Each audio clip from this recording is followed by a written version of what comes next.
ഇന്ന് നമ്മുടെ ഇൻട്രോയിൽ വരുന്ന ആൾക്കാരല്ലല്ലോ വന്നേക്കണേ. എന്തു പറ്റി ഇവിടെ എന്തൊക്കെയോ പ്രശ്നമില്ല. Thank you so much for the birthday wishes guys. എല്ലാവർക്കും താങ്ക് യു. ഇന്നത്തെ ഈ മാസത്തെ എൻ്റെ 29ാമത്തെ ബർത്ത്ഡേ ആണ്. Thank you so much guys. എല്ലാവർക്കും താങ്ക് യു സോ മച്ച്. എല്ലാവർക്കും thank you means a lot. അപ്പോൾ എല്ലാവർക്കും welcome stream guys, welcome stream. അപ്പോൾ നമ്മൾ ഇന്നലത്തോടെ ഈ കാര്യങ്ങളൊക്കെ പറഞ്ഞ് അവസാനിപ്പിച്ച് എല്ലാം നിർത്തിയതാണ്. എനിക്കിത് ഡെയിലി ഇങ്ങനെ കണ്ടിന്യൂ ചെയ്യാൻ പറ്റത്തില്ലെന്ന് ഇന്നലെ ഓൾറെഡി ഞാൻ പറഞ്ഞു. നമ്മൾ വേറെ ഗെയിംസ് ഒക്കെ കളിച്ച് ഇന്നലെ ഒന്നും ഡിസ്കസ് ചെയ്യാതെ വേറെ ഗെയിംസ് ഒക്കെ ആയിട്ട് നമ്മുടെ കാര്യങ്ങളൊക്കെ നോക്കി പോയതാണ്. അപ്പോൾ ഇന്ന് ഞാൻ ഓൾറെഡി നിങ്ങളുടെ അടുത്തെല്ലാം പറഞ്ഞായിരുന്നു, എനിക്ക് മറ്റേ ഇൻകം ടാക്സിൻ്റെ ഇഷ്യൂ ഉള്ളതുകൊണ്ട് ഇന്ന് എന്നെ കൊല്ലത്ത് ഇൻകം ടാക്സിൻ്റെ ഓഫീസിൽ വിളിപ്പിച്ചേക്കുമായിരുന്നു. അപ്പോൾ ഞങ്ങൾ അതിൻ്റെ കുറേ കാര്യങ്ങളൊക്കെ ആയിട്ട് അവിടെ പോയി എല്ലാം സംസാരിച്ച് തിരിച്ചു വന്നപ്പം ഈ പറഞ്ഞതുപോലെ നമ്മളെ കാണാൻ വേണ്ടിയിട്ട് ഇവർ വരുന്നുണ്ട് എന്നുള്ള രീതിയിൽ ഞാനിപ്പോൾ വിചാരിച്ചെന്ന് പറഞ്ഞാൽ മണവാളനും ഇവരെല്ലാവരും കൂടി നമ്മളെ കാണാൻ വരിക എന്നുള്ളൊരു സ്കീമാണ് ഞാൻ വിചാരിച്ചത്. അപ്പോൾ ഞാൻ കൊല്ലത്ത് പോയിട്ട് തിരിച്ചെത്തിയപ്പോഴത്തേക്കിന് ചാറ്റിൽ കിടന്ന് വെറുതെ തെറി വിളിക്കല്ലേ നിങ്ങൾ, അവർക്ക് പറയാനുള്ള കാര്യമായിട്ട്. എനിക്കറിയാം ഈ സാധനം ഇന്നാണേലും ഞാൻ യൂട്യൂബിൽ വന്ന അനാവശ്യമായിട്ട് ആരൊക്കെ എവിടേക്ക് വരുമെന്ന് എനിക്ക് നല്ലതുപോലെ അറിയാം. അതുകൊണ്ടാണ് ഞാൻ കിക്കിൽ തന്നെ വന്നത്, വരുന്നതുകൊണ്ടല്ല. അപ്പം അവർക്ക് ഇന്നലെ ഈ വീഡിയോ വന്നതിന് ശേഷം അവർക്കിപ്പോൾ വെളിയിലിറങ്ങി നടക്കാൻ പറ്റാത്ത അവസ്ഥയിലേക്ക് കാര്യങ്ങൾ എത്തി എന്നുള്ളൊരു സിറ്റുവേഷനിലോട്ട് എത്തി കാര്യങ്ങൾ. അപ്പോൾ ഞാനിത് ഇന്ന് സംസാരിക്കത്തില്ലായിരുന്നു. സംസാരിക്കാനുള്ള മെയിൻ കാരണം ഞാൻ പറഞ്ഞുതരാം ഗൈസ്. സംസാരിക്കാനുള്ള കാരണം എന്ന് പറഞ്ഞാൽ തൃശ്ശൂരിൽ നിന്ന് ഒരു വണ്ടി എടുത്ത് ഇവിടെ വരെ വന്നപ്പം ഞാൻ വിചാരിച്ച് മറ്റേ അടിക്കാനോ ബോക്സിങ് അങ്ങനത്തെ പരിപാടിയൊക്കെ ആയിരിക്കും എന്നാണ് ഞാൻ വിചാരിച്ചത്. കിക്ക് ബോക്സിങ് അതാണല്ലോ ഇപ്പോഴത്തെ ട്രെൻഡ്. അപ്പോൾ ഞാനും ബാക്കി എൻ്റെ കൂടെ ഇവിടെയുള്ള ചേട്ടന്മാരും അവരെല്ലാവരും ഞങ്ങളെല്ലാവരും കൂടെ അവിടെ അടൂരായിരുന്നു ഉണ്ടായിരുന്നത്. അപ്പോൾ അവിടെ ചെന്നപ്പോൾ അവരിറങ്ങി വന്ന് അവർക്ക് പറയാനുള്ളത് അവിടെ വന്നപ്പോഴായിരുന്നു എൻ്റയർലി ട്വിസ്റ്റ് സംഭവിച്ചത്. ട്വിസ്റ്റായിരുന്നു. സോ ആ ട്വിസ്റ്റ് ഞാൻ പറയണതിനേക്കാളും നല്ലത് ഞാൻ പറഞ്ഞല്ലോ ഗൈസ്, ഇതിൻ്റെ മുകളിലോട്ട് എനിക്ക് ഇരുന്ന് അവരാധിക്കാൻ എനിക്ക് ഒട്ടും താല്പര്യമില്ല. അപ്പോൾ അവർക്ക് പറയാനുള്ള കാര്യം എന്താണെന്ന് വെച്ചാൽ അവരുടെ സൈഡിൽ നിന്ന് അവർ നേരിട്ട് വന്ന് പറയട്ടെ. കാരണം ഇത്രയും ദൂരം ഇപ്പം ഞാൻ പറയാം, എൻ്റെ വീട്ടിൽ ഇപ്പം രാത്രി സമയം 10:30 എൻ്റെ വീട്ടിൽ ഇപ്പോൾ ഈ സമയത്ത് എൻ്റെ വൈഫ് കുഞ്ഞും എൻ്റെ പേരൻസ് എല്ലാവരും ഉണ്ട്. ബട്ട് സ്റ്റിൽ അവർ ഇത്രയും ദൂരം വന്നതുകൊണ്ട് മാത്രമാണ് ഞാൻ ഈ ഒരു ടൈമിൽ ഇത് കൺസിഡർ ചെയ്ത് ഇത് ഞാൻ അവരുടെ കൊണ്ട് പറയിക്കണത്. അല്ലെങ്കിൽ ഞാൻ ഉറപ്പായിട്ട് ഇത് പറഞ്ഞു വിട്ടേനെ. കാരണം എൻ്റെ ലൈഫ് ത്രൂ എൻ്റെ ഇതായിട്ട് അപ്പോൾ അവർക്ക് ഓപ്പോസിറ്റ് നിൽക്കുന്ന ആൾ ഇതിനോട് സഹകരിക്കാത്തടത്തോളം കാലം നമ്മുടെ സൈഡിൽ നിന്ന് നമ്മുടെ ഈ കാര്യം മാത്രമേ പറയുള്ളൂ. ഹോസ്റ്റേജ് സിറ്റുവേഷനോ വിടറാ ചില്ല അവിടെ നിങ്ങളെല്ലാവരും ഒന്ന് ചില്ലായ ഗൈസ്. ഇത് അവർക്ക് പറയാനുള്ള കാര്യം അവർ പറയട്ടെ. അപ്പോൾ ഞാൻ അവരെ ലൈവിലോട്ട് വിളിക്കാം. അപ്പോൾ അവർ രണ്ടുപേരല്ല, അവർ 3-4 കുറച്ച് ഫ്രണ്ട്സ് എല്ലാവരും വന്ന്. അപ്പോൾ അവർ 4 പേര് അല്ലാതെ 2 ഫ്രണ്ട്സ് അവർ 2 പേരും എത്തിയിട്ടുണ്ട്. അപ്പോൾ അവർക്ക് കുറച്ച് കാര്യങ്ങൾ പറയാനുണ്ട്, ഞാൻ അവരെ വിളിക്കാം. ബ്രോ ഒന്ന് വരുമോ? 2 പേര് ക്യാമറ ഇതാക്കി തരാം ഗൈസ്. വാ ഇരുന്നു, നിങ്ങളെവിടെ ഇരുന്നു? ഞാൻ ഇവിടെ ഇരുന്നോളാം. വാ എവിടെ ഇരുന്നു? ഞാൻ പറഞ്ഞോളാം.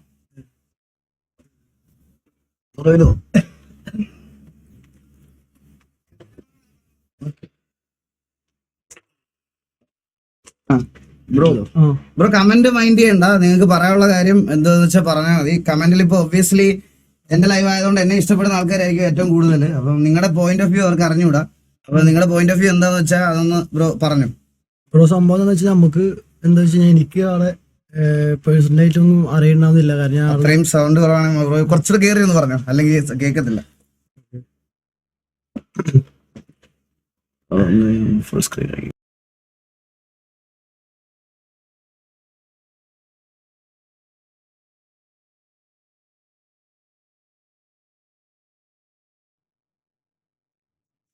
വന്നെന്നാ പറയണം. ഡ്രോപ്ഡ് ഫ്രെയിംസ് ഒന്നും ഡിറ്റക്ട് ആയിട്ടില്ലല്ലോ.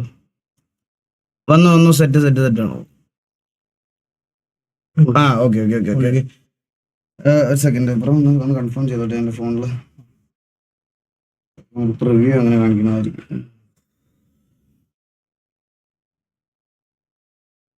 ഓക്കെ. വന്നു ബ്രോ പറയാനുള്ളത് പറഞ്ഞു. അപ്പോ ഓരോ ദിവസം നമുക്ക് ഓരോ ചലഞ്ച് വരും. അപ്പൊ പെട്ടെന്ന് ഞങ്ങളിങ്ങനെ കുറിയൊക്കെ തൊട്ട് വെച്ച് കഴിഞ്ഞാൽ ഒരു കണ്ടന്റിന് വേണ്ടിട്ട് ചെയ്തതാണ്, ഒരു ക്യാരക്ടറിന് വേണ്ടിയിട്ട്. അപ്പോഴാണ് ബ്രോന്റെ ഒരു വീഡിയോ കാണുന്നത്. അത് നമ്മൾ വിചാരിച്ചതെന്ന് വെച്ച് കഴിഞ്ഞാൽ എം സ്കോഡിന്റെയും അതിലൊരു ഷാജാൻ്റെ ഇതും കൂടി നമ്മളിത് മിക്സ് ആക്കിയിട്ട് ആ ഒരു വീഡിയോ വന്നിട്ടുണ്ടെന്ന്. അപ്പോൾ അതിനെ റിയാക്ട് ചെയ്തിട്ട് ഒരു വീഡിയോ ഇറക്കി ഞാനും മണവാളിനും നമ്മളെല്ലാവരും കൂടിയിട്ട്. അപ്പോൾ നമ്മളതിൽ പിടിച്ചിരുത്തിയതാണ് ഒരു കണ്ടന്റിന് വേണ്ടിയിട്ട്. അല്ലാണ്ട് എനിക്ക് പേഴ്സണലായിട്ട് സംഭവമില്ല. എന്നെ ഇവനൊക്കെ അതിൽ പിടിച്ചിരുത്തിക്കണതാണ് മണവാളൻ ഒരു കണ്ടന്റിന് വേണ്ടിയിട്ട്. അപ്പോൾ നമ്മളെ കണ്ടന്റ് ചെയ്തപ്പോൾ ആളുടെ ആ വീഡിയോ ഞാൻ റിയാക്ട് ചെയ്തിട്ടുണ്ടായിരുന്നു. എന്നിട്ട് ഞാൻ വാണെന്നും മോശമായിട്ടാണ് ഞങ്ങൾ റിയാക്ട് ചെയ്തത്. ഞങ്ങൾ ഉണ്ടെന്ന് പറയും. ഫസ്റ്റ് ഞാനാണ് വിളിക്കണത് എന്ത് വാണം എന്ന് പറഞ്ഞിട്ട്. അതിപ്പോ തമാശക്കാരും വാണം എന്ന രീതിയിലാണ് ഞാൻ വിളിച്ചത്. അത് വളരെ ഇതായി പോയി. അത് കണ്ടിട്ടാണ് ബ്രോ ഒരു വീഡിയോ ചെയ്തത്. റിയാക്ഷൻ വീഡിയോ ചെയ്തിട്ടുണ്ടായിരുന്നു. എന്നെ കുറിച്ചിട്ടുള്ള സംഭവം റിയാക്ഷൻ വീഡിയോ ചെയ്തിട്ടുണ്ടായിരുന്നു. അത് കഴിഞ്ഞിട്ട് പിന്നെ മണവാളം വിളിച്ചു ആ സംഭവം. അപ്പൊ ഞാൻ എല്ലാം വിളിച്ചത് കോംപ്രമൈസ് ചെയ്തിട്ടുണ്ടായിരുന്നു. എന്ത് കോൾ വിളിച്ചിട്ട് ബ്രോനെ വിളിച്ചിട്ടുണ്ടായിരുന്നു. ബ്രോനെ വിളിച്ചിട്ട് കോൾ ചെയ്തിട്ട് സംസാരിച്ചു. എന്തെങ്കിലും വിഷയമുണ്ടോ പ്രശ്നമൊന്നുമില്ല കാര്യങ്ങൾ ഇതോടുകൂടി തീർന്നിട്ട് അവൻ സംസാരിച്ചു. അത് ബേസിക് പേഴ്സണലായിട്ട് എനിക്കറിയില്ല. എന്നെ കുറിച്ചിട്ടൊന്നും അതിൽ പറഞ്ഞിട്ടില്ല. കാരണം മണവാളം വിളിച്ചു അത് സോൾവ് ചെയ്തു. എന്നെ കുറിച്ചിട്ടൊരു കാര്യം അതിൽ പറഞ്ഞിട്ടില്ല. അപ്പൊ ഞാൻ പിന്നെ കാണുന്ന രണ്ടാമത്തെ റിയാക്ഷൻ ആ കോളില് മണവാളം നമ്മുടെ അടുത്ത് പറയുന്നുണ്ട് ബ്രോ, നിങ്ങളുടെ ഭാഗത്ത് ആണ് തെറ്റ്, അത് നമ്മുടെ സൈഡിൽ നിന്ന് വന്ന മിസ്റ്റേക്കാ, നമ്മളത് റെക്ടിഫൈ ചെയ്തോളാം, അവനോട് പറഞ്ഞോളാന്ന്. അത് മണവാളം ബ്രോയുടെ പറഞ്ഞിട്ടില്ല, ലൈവിലും കേൾപ്പിച്ചിട്ടില്ല. പക്ഷെ എന്റെ അടുത്ത് അത് പേഴ്സണലായിട്ട് പറഞ്ഞിട്ടില്ല. സംഭവം എന്താന്ന് വെച്ച് കഴിഞ്ഞാൽ ഇപ്പൊ എല്ലാരും മുന്നിൽ ഞാനാണ് കുറിക്കുണ്ണയും മറ്റേ കൺമശി വേണമെന്നൊക്കെയാണ് എന്നെ വിളിക്കണേ. തുറന്ന് നോക്കാൻ പറ്റില്ല. ലൈഫിൽ എനിക്ക് ആദ്യമായിട്ട് ഞാൻ ഇപ്പൊ കൊച്ചി വന്നിട്ട് മറ്റേ എയർപോർട്ടിന് അവിടെ വെക്കുമ്പോ ഞാൻ ഇങ്ങനെ പറഞ്ഞിരുന്നു. എനിക്ക് പറ്റില്ല. ആൾക്കാർ എന്നെ എന്റെ മുന്നേ ഒരുമാതിരി നോട്ടൊക്കെ നോക്കണം. ലൈഫിൽ ഇങ്ങനെ പോയിട്ടില്ല എയറില്. സംഭവം എന്താന്ന് വെച്ച് കഴിഞ്ഞപ്പോ അപ്പൊ ഞാൻ മണവാളൻ എന്റെ അടുത്ത കേസ് പറഞ്ഞിട്ടുണ്ടാവില്ല. അപ്പൊ കോൾ ചെയ്ത കാര്യങ്ങളൊക്കെ രണ്ടാമത് ഞാൻ വന്നിട്ട് കാണുന്ന വെച്ച് കഴിഞ്ഞാൽ ആള് പെട്ടെന്ന് എന്റെ റിയാക്ഷൻ വീഡിയോ കാണുന്ന വെച്ചാൽ എന്റെ ഫാദറിനെ വിളിക്കുന്ന ഒരു വീഡിയോ ഞാൻ കണ്ടു. അപ്പോഴാണ് ഞാൻ എന്ത് ചെയ്ത് അതിന് റിയാക്ട് ചെയ്തിട്ട് വീഡിയോ ചെയ്തത്. ഫുള്ള് തെറി അങ്ങനെ തെറി വിളിക്കുന്ന ഒരു വീഡിയോ ഞാൻ ചെയ്തത്. എനിക്കത് അറിയണമെന്നില്ല. ആ വീഡിയോ ആണ് മൊത്തത്തിൽ കയറി പോയിട്ടുള്ളത്. ഇങ്ങനെ ഞാൻ ആളെ റിയാക്ട് ചെയ്യുന്നൊരു വീഡിയോ. അത് ഞാൻ ഇത് കണ്ടുകൊണ്ട് ചെയ്തിട്ടില്ല. എനിക്കറിയില്ല. പേഴ്സണലായിട്ട് ആളെ മണവാളം വിളിച്ചതോ കാര്യങ്ങളൊന്നും എനിക്ക് അറിയില്ല. സംബന്ധിച്ച് വെച്ച് കഴിഞ്ഞാൽ എനിക്കിപ്പോ വീട്ടിൽ കയറാൻ പറ്റുന്നില്ല. നാട്ടുകാരെ മുഖത്ത് നോക്കാൻ പറ്റുന്നില്ല. എനിക്ക് പുറത്തിറങ്ങാൻ തന്നെ പറ്റുന്നില്ല. പുറത്തിറങ്ങുമ്പോൾ വെച്ച് കഴിഞ്ഞാൽ ആ കുറിക്കുണ്ണ അല്ലെങ്കിൽ പിന്നെ മറ്റേതൊക്കെ വിളിച്ചു പറഞ്ഞത് കൺമേശി വേണമെന്നൊക്കെ എന്നെ വിളിക്കണം. ഞാൻ കൺമേശി ഇടാറില്ല. കൺമേശി ഞാൻ ഇടാറില്ല. പിന്നെ ഇത് വെച്ചാൽ ഒരു ക്യാരക്ടറിന് വേണ്ടി ഞാൻ ഒരു കുറി ഇട്ടിട്ടുണ്ടായിരുന്നു, ഒരു റെഡ് കളറിൽ. അത് ഞാൻ രാജരാജ കമ്മത്ത് ചെയ്തതാ.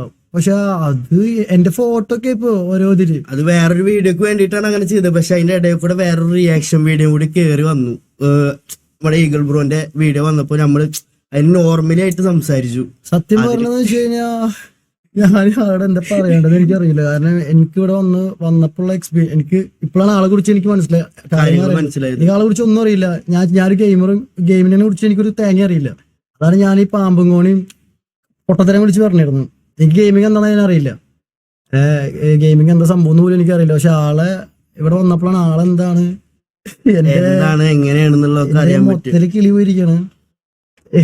അങ്ങനത്തെ ഒരു അവസ്ഥ. പിന്നെ ഞാൻ ഇപ്പോ ഇവിടെ വന്നപ്പോ ഞാൻ വിചാരിച്ചു ഇവരെ കൂടി എന്നെ തല്ലുവെന്നാണ് ഇവിടുത്തെ നാട്ടുകാർ. ഇനി പുറത്തിറങ്ങിയപ്പോ ഞാൻ ഇവരെ നാട്ടിൽ വന്നപ്പോ ചോദിച്ചു തല്ലു കിട്ടുന്ന എല്ലാവരും നോക്കണ്ടേ. ഒരു മനുഷ്യനെ അറിയാത്തില്ല സത്യം പറഞ്ഞ. പക്ഷെ ആള് സിമ്പിളായിട്ട് എന്നോട് വന്നിവിടെ ഇരിക്കാൻ പറഞ്ഞു, സംസാരിക്കാൻ പറഞ്ഞു. അത് ആളുടെ ഒരു മാന്യതയാണ്. കാരണം എനിക്ക് പേഴ്സണലായിട്ട് പുറത്തിറങ്ങി നടക്കാൻ പറ്റില്ല സത്യം പറഞ്ഞാൽ. എന്റെ വീട്ടിൽ നിന്ന് എന്റെ വാപ്പ വിളിച്ചിട്ടുണ്ടായിരുന്നു. വാപ്പ ദുബായില്ല, ആള് വിളിച്ചിട്ടുണ്ടായിരുന്നു. അപ്പൊ ഇങ്ങനത്തെ ഒരു ഇതായിരുന്നു അവസ്ഥ. കാരണം എന്താണെന്ന് വെച്ച് കഴിഞ്ഞാൽ പേഴ്സണലി എനിക്ക് മണവാളൻ നമ്മളെ കുറിച്ചിട്ടൊന്നും പറഞ്ഞിട്ടില്ല. എന്ത് ആള് വിളിച്ച് പറയുമ്പോ എന്നാ എന്റെ കേസ് എന്നോട് പറയണ്ട, അതൊന്നും ഞാൻ അറിഞ്ഞിട്ടില്ല. സോ അതായിരുന്നു സംഭവം. അപ്പോ ഈ കുറി എനിക്കത് അത് മാത്രമേ ഒരു പ്രശ്നമുള്ളൂ. ഈ കുറിയിട്ട സംഭവം നിങ്ങൾ ഇട്ടില്ല. അതിപ്പോ മൊത്തത്തില് ഇൻസ്റ്റയില് റിക്വസ്റ്റ് വരെ അങ്ങനെ തെറി വിളിച്ചുകൊണ്ടാണ് വന്നുകൊണ്ടിരിക്കുന്നത്. നിലവില് തന്ത്രമൊക്കെ വിളിച്ചുകൊണ്ടിരിക്കുകയാണ് അവര്. ഏത് ഇൻസ്റ്റയില് അത് ഏതൊക്കെയോ പേജ് ഞാൻ ഇപ്പൊ നോക്കാറില്ല, നോക്കാൻ പറ്റില്ല. ഇതിങ്ങനെ 1500-2000 കമന്റാ. യൂട്യൂബിൽ ഇന്നവരെ കിട്ടണ 4-3 എനിക്ക് 5 കമന്റാ എനിക്ക് വന്നിരിക്കുന്നത്. ഇപ്പൊ യൂട്യൂബ് നോക്കുമ്പോ എനിക്ക് കിളി പോയി. 1300-2000 കമന്റാ. ഒരു കമന്റ് പോലും എനിക്ക് സപ്പോർട്ടില്ല. ഒറ്റ കമന്റ് നോക്കിയില്ല. പിന്നെ ഞാൻ ഫേക്ക് അക്കൗണ്ടിൽ നിന്ന് വേറെ പോയി അടിക്കേണ്ടി വരും എനിക്ക് വേണ്ടി ഒരു കമന്റ്. അതെ, ഒരു കമന്റ് ഇല്ല. നിരത്തി അടിച്ചിക്ക്. എന്നിട്ടാണ് ഞാൻ അവിടെ നിന്നിട്ട് ചാതി അടി പറവൻ കാക്കന്നൊക്കെ പറഞ്ഞിട്ട് ഇതിലില്ല, സംഭവം ഇല്ല. എനിക്കാണ് കിട്ടാറ് 4-3-5 വ്യൂസ്. പിന്നെന്ന് വെച്ചാ കിളി പോയി മൊത്തത്തില്. എന്താ പറയാ, അങ്ങനത്തെ ഒരു അവസ്ഥയിലാണ് ഇപ്പൊ ഞാൻ ഇവിടെ വരുന്നത്. മറ്റേ മായാവില് തോർത്തൊക്കെ ഇട്ടിട്ട് ഞാൻ ഇതുവരെ വന്നത് സത്യമായി എനിക്ക് കാർ എടുക്കാനും കാർ ഓടിച്ചിട്ട് എണ്ണാനൊന്നും ഇന്ത്യയിൽ കാശില്ല, 5 പൈസ എൻ്റെ കയ്യിലില്ല. എനിക്ക് എന്റെ പിള്ളേരാണ് കാറൊക്കെ എടുത്ത് എന്നെ ഇവിടെ കൊടുക്കുന്നത്. കാരണം ഞാൻ എങ്ങനെ ബസ്സിൽ വരിക, ബസ്സിൽ എനിക്ക് വരാൻ പറ്റില്ല. ഇറങ്ങി ഉടനെ നോട്ടം തുടങ്ങി, അവിടുന്ന് പോരല് തുടങ്ങി, പുറകീന്നൊക്കെ വിളിക്കണേ, കൺമശീന്നൊക്കെ വിളിക്കണേ. ആ ഒരു അവസ്ഥയായിരുന്നു. പിന്നെ വെച്ചാൽ നമ്മളിപ്പോ യൂട്യൂബിൽ ഇങ്ങനെ ആക്റ്റീവായിട്ട് വരുന്നുണ്ടാവുന്നുള്ളൂ. 4-3-5 വ്യൂസൊക്കെ ആയിരുന്നു എനിക്ക് കിട്ടുന്നത് 2-3 വീഡിയോക്കൊക്കെ. പക്ഷെ ആദ്യമായിട്ട് ഞാൻ വീഡിയോ ചെയ്തിട്ട് ഇങ്ങനെ കമന്റ്, എന്റെ പൊന്നെ കമന്റ് സെക്കൻഡിൽ വന്നോണ്ടിരിക്കുക യൂട്യൂബില്. ഞാൻ തന്നെ ചോദിച്ചത് എന്ത് സംഭവം തന്നെ, മൊത്തം ഒരെണ്ണമില്ല നല്ലത്, ഒക്കെ എതിരെ, ഒരു കമന്റ് പോലും എനിക്ക് അനുകൂലമായിട്ട് വന്നിട്ടില്ല അതില്. വളരെ എന്താ പറയാ, നല്ല നന്നായി എന്താ പറയാ അത് സംഭവം. നന്ദിയുണ്ട് എന്നെ എല്ലാം ഇതാക്കിയതിന്. കരയും ഞാൻ. നമുക്ക് മനസ്സിലായിട്ടുണ്ടായിരുന്നില്ല കാര്യങ്ങൾ കറക്റ്റ്. എനിക്ക് പേഴ്സണലി എന്ന് വെച്ച് കഴിഞ്ഞാൽ ആളെ ഞാൻ സത്യം പറയാമല്ലോ, എനിക്ക് ഗെയിമിങ് എന്താണെന്ന് അറിയില്ല. ഞാൻ ബ്രോന്റെ മോട്ടിവേഷൻ എന്തോ 2 വീഡിയോസ് കണ്ടിട്ടുള്ളൂ. ഞാൻ ഇത് കുറിച്ച് എനിക്ക് അറിയില്ല, പേഴ്സണലി എനിക്ക് അറിയില്ല. ഞാൻ ഉള്ളത് പറഞ്ഞത് എനിക്ക് പേഴ്സണലി അറിയില്ല. ഗെയിമിങ് മറ്റേ മോട്ടിവേഷൻ ഒക്കെ എടുത്ത് യൂട്യൂബിൽ വരില്ലേ, അതാണ് ഞാൻ കാണല്. പക്ഷെ ഇത് ഇത്രയും വലിയ സംഭവം ഞാൻ ഇപ്പോൾ അറിഞ്ഞത് മൊത്തത്തില്. അപ്പോ ഞാൻ പേഴ്സണലായിട്ട് ഇങ്ങനെ തെറി വിളിക്കുന്ന ആളോ അങ്ങനത്തെ ഒരു ആളേ അല്ല. അപ്പൊ പെട്ടെന്ന് ഇപ്പോ നമ്മുടെ വായിൽ ഇങ്ങനെ സംസാരിച്ചുകൊണ്ടിരിക്കുമ്പോ വരില്ലേ, അങ്ങനെ വന്നൊരു സംഭവമാണല്ലേ. അതെ അതെ, ഞങ്ങൾ തന്നെയാണ് ഈഗിൾ ബ്രോനെ വിളിച്ച് പറഞ്ഞ കാര്യങ്ങൾ. ബ്രോ ഞങ്ങക്ക് സംസാരിക്കാണ്ട്, അതാള് പറഞ്ഞു എന്നോട് പറഞ്ഞു നീ വായോ എന്നാണ് നമ്മളോട് പറഞ്ഞത്. സമയം ഇത്രയും ഈ സമയത്ത് ഇവിടെ എല്ലാവരും ഉണ്ട്. ഈഗിൾ ബ്രോന്റെ വീട്ടിൽ ഈഗിൾ ബ്രോന്റെ ഫാമിലീസും വൈഫും എല്ലാവരും ഉണ്ട്. അതിന്റെ ഇടയിൽ കൂടെ നമ്മളെ ഈ ഒരു സമയത്ത് ഇവിടെ വന്ന് ഇരുത്തണം. സത്യം പറഞ്ഞാൽ എന്നെ ചൂലെടുത്ത് പുറത്താക്കാണ് വേണ്ടത്. എന്നെ ആള് വിളിച്ചിരുത്തി, ഈ സമയത്ത് ഇടിച്ചിരുത്തി എനിക്ക് കുടിക്കാൻ കാര്യങ്ങൾ, എനിക്ക് കുടിക്കാൻ ഫുഡ് വന്നു. വളരെ നല്ല രീതിയിൽ തന്നെ ട്രീറ്റ് ചെയ്ത്. സത്യം പറഞ്ഞാൽ ഞാൻ വിചാരിച്ചു തല്ലുന്ന സത്യം. പിന്നീട് പുറത്തു വന്നപ്പോ ഡോഗ് ഉണ്ടായിരുന്നു, ഡോഗുകൾ പറഞ്ഞിട്ടുണ്ടായിരുന്നു. ഡോഗ് പോലും നമ്മളൊന്നും ചെയ്തില്ല, നമ്മൾ സേഫ് ആയിട്ട് ഇവിടെ എത്തി. നമുക്കിത് പറയണമെന്നുണ്ടായിരുന്നു എല്ലാവരോടും. കാരണം അത്രയധികം കമന്റ് ആയിട്ടും ബാക്കിയായിട്ടും എല്ലാം വന്നോണ്ടിരിക്കുക. നമുക്ക് സത്യം ഭയങ്കര രീതിക്ക് ചെറുതായിട്ടൊന്നല്ല വണ്ടി രീതിക്ക് വീട്ടിൽ പോലും ഉമ്മ കയറ്റാത്ത അവസ്ഥയായി എന്റെ. ഞാൻ പറയണെന്ന് വെച്ചാൽ ഞാൻ പറയല്ലേ കേസ്, എനിക്ക് ഇത്രേ പറയുള്ളൂ. അതായത് ഇവർക്ക് ഈ കാര്യം പറയണം എന്ന് പറഞ്ഞു, ഇവർക്ക് ഈ കാരണം പറയണം എന്ന് പറഞ്ഞപ്പം എന്തായാലും ഇപ്പൊ ഓപ്പോസിറ്റ് സൈഡിൽ നിൽക്കുന്ന ആളുടെ POV ത്രൂ ഇവർക്ക് ഇത് പറയാൻ പറ്റുന്ന സാഹചര്യമല്ല. ഇപ്പൊ അത് പറയാൻ പറ്റത്തില്ലാത്തൊരവസ്ഥയായി. അത് ഇത് കഴിഞ്ഞിട്ട് ഞാൻ സംസാരിച്ചോളാം, അത് കഴിഞ്ഞിട്ട് പറയാം. മണവാളിനെ കോള് വിളിച്ചതിന്റെ അപ്പം തന്നെ ഞാൻ മണവാളിന്റെ അടുത്ത് പറഞ്ഞായിരുന്നു, മണവാളൻ എന്നോടും പറഞ്ഞായിരുന്നു അത് നമ്മുടെ കൂടെ ഉണ്ടായിരുന്ന ആൾക്കാരുടെ മിസ്റ്റേക്കാ. എന്താ ക്യാമറ കേട്ടോ ഫോക്കസ് അവിടെ കറക്റ്റ് ഇപ്പൊ. മണവാളിന്റെ അടുത്ത് ഓൾറെഡി ഞാൻ പറഞ്ഞായിരുന്നു ഇത് ഇതുപോലെ ഇങ്ങനെ പറഞ്ഞപ്പോഴാണ് ഞാൻ ട്രിഗർ ആയത് എന്ന് പറഞ്ഞപ്പോഴത്തേക്കിനും മണവാളൻ പറഞ്ഞു അത് നമ്മുടെ കൂടെയുള്ള ആൾക്കാരുടെ മിസ്റ്റേക്കാണ്, ഞാൻ അത് അവരോട് സംസാരിച്ച് സെറ്റാക്കിക്കോളാം എന്ന് പറഞ്ഞിട്ട് പോയ ആളാ. ഇപ്പൊ പുള്ളി ഇവർ രണ്ടുപേരും അറിഞ്ഞിട്ടില്ല അങ്ങനെ ഒരു കാര്യം അറിഞ്ഞിട്ടില്ല. അതുപോലെ തന്നെ എന്താ ഇനി വീണ്ടും നമ്മളെ വെച്ച് അടുത്ത കണ്ടന്റ് ക്രിയേറ്റ് ചെയ്യാൻ ഇവരെ വിളിച്ചുകൊണ്ടിരിക്കുക, മനസ്സിലായി. അപ്പൊ ഇത് മണവാളൻ ബ്രോ എക്സ്പോഷർ ആണോ വേണ്ടേ? ഇത് അതാണ് കഴിഞ്ഞ ദിവസം എനിക്ക് വ്യൂസിന്റെ ഞാൻ ചോദിക്കുന്ന കേട്ടായിരുന്നു, എനിക്ക് അറിഞ്ഞൂടാ. ഞാൻ ഇവരെ നിർത്തി പറയണില്ല, കാരണം ഒരു ബേസിക് റെസ്പെക്ട് എനിക്കുണ്ട്. കാരണം നിങ്ങൾ കുറെ നാളായിട്ട് അറിയാവുന്നവരെ, ഇവരെ നിർത്തി നോക്കുമ്പോൾ ചിലപ്പം വേറെ എന്തെങ്കിലും ആയിട്ട് ബ്രോയ്ക്ക് അത് പിന്നീട് ഫീൽ ആവും. ഇവർ പോയി കഴിഞ്ഞിട്ട് ഞാൻ പറഞ്ഞോളാം എനിക്ക് പറയാനുള്ളത്, മനസ്സിലായി. അതാ ഇവർക്ക് പറയാനുള്ള കാര്യങ്ങൾ അവർ പറഞ്ഞോട്ടെ. പിന്നെ എനിക്കെതിരെ ഒരു കോണ്ടന്റ് ക്രിയേറ്റ് ചെയ്യാൻ വേണ്ടിയിട്ട് രണ്ടുപേരെ യൂസ് ചെയ്തതിൽ പുച്ഛം മാത്രമേ ഉള്ളൂ. അതെനിക്ക് പറയാതിരിക്കാൻ വയ്യ, അതെനിക്ക് പറയണമായിരുന്നു. അതുകൊണ്ട് ഇന്റർഫിയർ ചെയ്തത് ബ്രോ നിങ്ങൾ പറഞ്ഞു. അങ്ങനെയാണ് നമുക്കിപ്പോ ഈ ഒരു കാര്യം ഈ ചാറ്റ് ഭയങ്കര രീതിക്ക് ഭയങ്കര ഇത് വന്നോണ്ടിരിക്കുന്നുണ്ട്. പുറത്തിറങ്ങി നടക്കാൻ പറ്റാത്ത അവസ്ഥയായി ഭയങ്കര രീതിക്ക്. അതിനു വേണ്ടി നമ്മൾ സംസാരിക്കാൻ എന്തായാലും വന്നേ പറ്റൂ. കാരണം നമുക്ക് വീണ്ടും പഴയ പോലെ വീഡിയോസ് ഒക്കെ എടുത്ത് മുന്നോട്ട് പോകണം. നമ്മള് 4 വർഷം മുന്നേ വീഡിയോസ് ഒക്കെ നല്ല രീതിയിൽ ചെയ്തിരുന്നു. ബ്രേക്ക് വന്നു, പിന്നെ ഒരു ബ്രേക്ക് വന്നു. ഇപ്പൊ ചാനലൊക്കെ ഇങ്ങനെ ചത്ത് കിടക്കുമ്പോഴാണ് ഒരു വീഡിയോ എടുത്തിട്ട് കാര്യങ്ങളിലോട്ട് റീച്ചിന് വേണ്ടിട്ട്. ഞാൻ ഒരിക്കലും അങ്ങനെ ഒരാളെ തെറി വിളിക്കാൻ നിൽക്കുന്ന ഒരാളെ അല്ല. ഞാൻ റീച്ചിന് വേണ്ടി കാര്യങ്ങൾ ചെയ്യാൻ അപ്ലൈ ചെയ്യായിരുന്നു, റീച്ചിന് വേണ്ടി നോക്കുന്ന ആളുമല്ല. പക്ഷെ എനിക്കിപ്പോ ഞാൻ എന്തായാലും ഒറ്റക്ക് കാര്യങ്ങൾ ചെയ്ത് നമ്മൾ തുടങ്ങുന്നതാണ് അല്ലേ. അതെ, നമ്മൾ വീണ്ടും ആദ്യം അപ്പൊ റീച്ചിന് വേണ്ടി ഞാൻ ഇങ്ങനെ ഒരു തെറി വിളിക്കുന്ന ഒരു സംഭവം പേഴ്സണേ അല്ല, എന്നെയാണ് ഇപ്പൊ ഫുള്ള് ഉണ്ടാക്കിക്കൊണ്ടിരിക്കണത് എല്ലാരും. ഞാൻ തെറി വിളിച്ചു, അങ്ങനെ ആക്കി ഇങ്ങനെ ആക്കി. സംഭവം എന്ന് വെച്ച് കഴിഞ്ഞാൽ ആദ്യത്തെ ആ കോള് എന്നെ കുറിച്ച് ഒന്നും സംസാരിച്ചിട്ടില്ല ഒന്നുണ്ട്. രണ്ടാമതാണ് ഞാൻ ഈ വീഡിയോ കാണുന്നത്. അപ്പൊ എനിക്കത് കൊണ്ടു ആള് റിയാക്ട് ചെയ്തിട്ടുള്ള സംഭവം എനിക്ക് കൊണ്ടു എന്റെ വാപ്പാനെ വിളിച്ചപ്പോൾ തോന്നി. അതുകൊണ്ടാണ് ഞാൻ ഒരു വീഡിയോ ഞാൻ ചെയ്തത്, റിയാക്ഷൻ വീഡിയോ. ലൈഫിൽ ആദ്യമായിട്ട് ഞാൻ റിയാക്ഷൻ വീഡിയോ ചെയ്യണത്, അതുവരെ ചെയ്തിട്ടില്ല. ആ സംഭവം ഇങ്ങനെ പോവുകയും ചെയ്തു എയറിൽ. അത് സംഭവം എന്താണെന്ന് വെച്ചാൽ എല്ലാവരും പറയണെന്ന് വെച്ച് കഴിഞ്ഞാൽ നീ ചെയ്ത ആളുടെയാണ് മാറിപ്പോയത്. അതെ ചെയ്തതേ ഇതുവരെ അങ്ങനെ ഒന്നും ഉണ്ടായിട്ടില്ലല്ലോ ഇതുവരെ. അത് കിട്ടി. ഒന്നും അറിയാണ്ട് അപ്പൊ കയറി സംസാരിക്കുമ്പോ ഇങ്ങനെ പലതും സംഭവം എനിക്ക് ഗെയിമിങ്ങിനെ കുറിച്ച് അറിയില്ല, ഇതൊന്നും അറിയില്ല. ഞാൻ റീച്ചിന് വേണ്ടിട്ടൊന്നുമല്ല ഇത് ചെയ്തിട്ടുള്ളത്. ആൾക്കാർ ഇരിക്കുന്ന റീച്ചിന് വേണ്ടിട്ടാവും അവന്. എനിക്കിത് അറിയില്ല പേഴ്സണലി. എന്നെ പേഴ്സണലി അറിയണവർക്ക് അറിയാം എന്റെ ക്യാരക്ടർ എന്താണ്. ഞാൻ ഇങ്ങനെ തെറി വിളിക്കണത് അങ്ങനത്തെ ഒരാളെ അല്ല. പിന്നെ ആ കുറി ഇട്ട് വന്ന കേസ് ഇട്ട് വെച്ചാ ആ ക്യാരക്ടറിന് വേണ്ടി ചെയ്തതാ. പക്ഷെ ആ ഒരു കാര്യം മനസ്സിലാക്കി, എന്തായാലും നമ്മൾ ചെയ്യേണ്ട കുറച്ച് കാര്യങ്ങളുണ്ട്. അങ്ങനെ അപ്പോ എയറിലേക്ക് എല്ലാവർക്കും നന്ദിയുണ്ട്. ഓക്കെ, ബാക്കി ബ്രോ സംസാരിക്കും. ഞാൻ സംസാരിച്ചോളാം. വെറുതെ എക്സോസ്റ്റഡ് ആക്കാനുള്ള കേസ് അവർക്ക് ഇത്രയും കാര്യങ്ങൾ പറയാനുണ്ടായിരുന്നു. അത് അവര് പറയാൻ വേണ്ടിട്ട് വന്നതാണ്. അവരെ ഞാൻ ബാക്കി ഇരുത്തി ഇതാക്കുന്നില്ല. എന്തായാലും കുഴപ്പമില്ല. കുറെ പേര് ചാനലിൽ കുറെ പേര് സോറി പറയാനുണ്ട് ബ്രോ അടുത്ത്. അതപ്പോ അങ്ങനെ ആ ഒരു ഇതിൽ വിട്ടാൽ മതി. കോണ്ടന്റ് എന്നുള്ള രീതിയിൽ നിങ്ങൾ യൂസ് ചെയ്യപ്പെട്ടതാണ് എന്ന് ബ്രോ തിരിച്ചറിഞ്ഞത് വളരെ നല്ലൊരു കാര്യമാണ്. നമ്മൾ ഇത്രത്തോളം വന്നത്.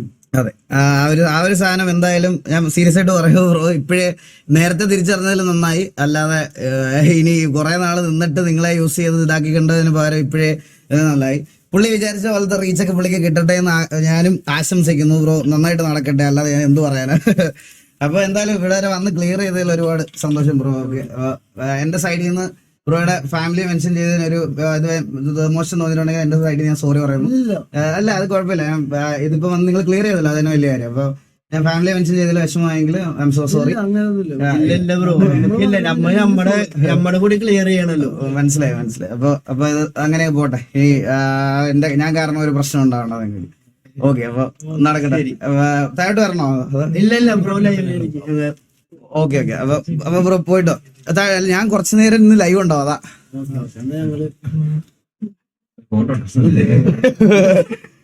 ഒരു സെക്കൻഡ് ഞാൻ ഇപ്പൊ വരാം. ഒരു സെക്കൻഡ്.